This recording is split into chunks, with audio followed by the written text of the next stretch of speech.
Évangile de Jésus-Christ selon saint Matthieu, chapitre 11, des versets 28 à 30. En ce temps-là, Jésus prit la parole. Venez à moi, vous tous qui peinez sur le poids du fardeau, et moi je vous procurerai le repos. Prenez sur vous mon joug, devenez mes disciples, car je suis doux et humble de cœur, et vous trouverez le repos pour votre âme. Oui, mon joug est facile à porter et mon fardeau léger. Au nom du Père et du Fils et du Saint-Esprit. Amen. Loué soit Jésus-Christ. Aujourd'hui, nous écoutons l'évangile où Jésus invite ses disciples à trouver refuge en lui dans les moments difficiles, parce que lui, il est la seule consolation. Ici, remarquez que Jésus n'est pas dans une théologie de la prospérité, dans la mesure où tout doit toujours aller bien dans ta vie parce que tu le suis. Tout doit toujours être bon, tout doit toujours être parfait parce que tu as la suite de Jésus. Et donc, la difficulté, la souffrance, les obstacles deviennent plutôt des actions contraires à la volonté de Dieu dans ta vie. Non, il n'est pas question ici de présenter sous cet angle. Jésus est en train de te faire comprendre et de me faire comprendre que l'évangile de ce jour t'invite à voir la souffrance, la difficulté dans une autre perspective.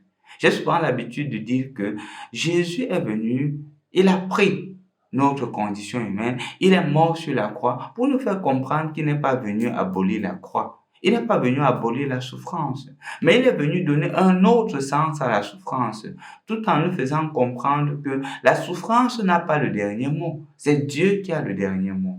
Et donc, nous qui entrons dans ce cheminement chrétien, nous qui entrons dans ce cheminement de sainteté, de conversion réelle, que nous soyons davantage convaincus que le Seigneur est avec nous et avec lui, rien ne nous est impossible. If God is for us, who can be against? Et c'est pour cela que l'Église nous présente comme modèle Sainte Lucie. Lucie qui avait sa maman qui était gravement malade, et elle a dit à sa maman de demander à Sainte Agathe d'intercéder pour elle, pour que la maman puisse guérir. C'est ainsi que la maman guérit. La maman guérissant disait que quand je vais mourir, tous les biens t'appartiendront. C'est à Lucie de dire à sa maman que non, il faudrait m'aider maintenant, parce que ça dépend de toi. Parce que tu ne peux pas l'emporter, tu dis que ça m'appartiendra. Non, maintenant fais le choix de me les donner. Et c'est ainsi que Lucie prend tout son patrimoine, elle partage aux pauvres. Elle partage tout le patrimoine qu'elle avait. Et justement, cela crée des irritations. Cela fâche certaines. On la conduit au tribunal, on la juge. On lui dit que ce n'est pas normal. Pourquoi tu peux partager tout ton patrimoine aux pauvres? Elle dit qu'en fait, mon vrai patrimoine, c'est cela. Ce sont les personnes en difficulté. Ce sont les personnes qui souffrent. Et quand je les enrichis, je deviens davantage riche. Ce qui n'est pas conçu par les juges.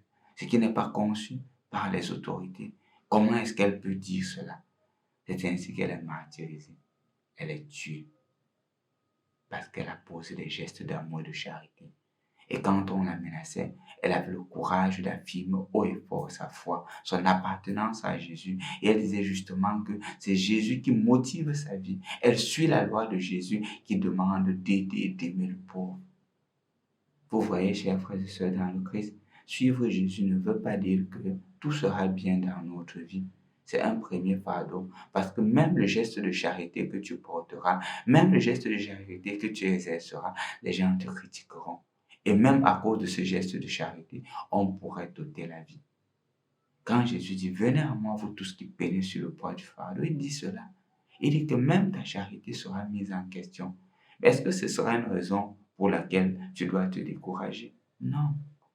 Me suivre implique des difficultés, mais je suis toujours avec toi, dit le Seigneur, et je serai toujours avec toi.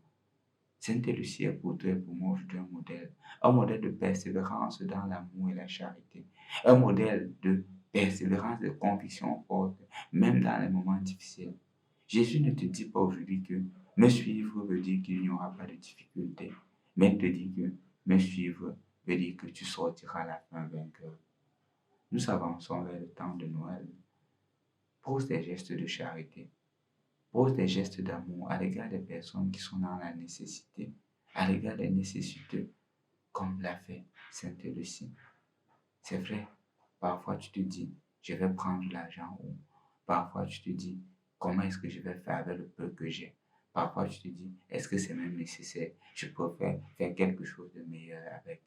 Non, ne tombe pas dans ce piège-là. Dans ce piège de te centrer sur toi. Dis-toi que Noël, c'est toujours l'autre. Dieu vient dans ce monde pour toi et pour moi. Œuvrons aussi pour que son règne soit davantage construit aujourd'hui à travers nos gestes d'amour, malgré les difficultés, malgré les persécutions, parce qu'à la fin, nous serons toujours vainqueurs, parce que nous savons en qui nous avons mis notre foi. Au nom du Père et du Fils et du Saint-Esprit. Amen. Évangile de Jésus-Christ selon saint Matthieu. Au chapitre 15, des versets 29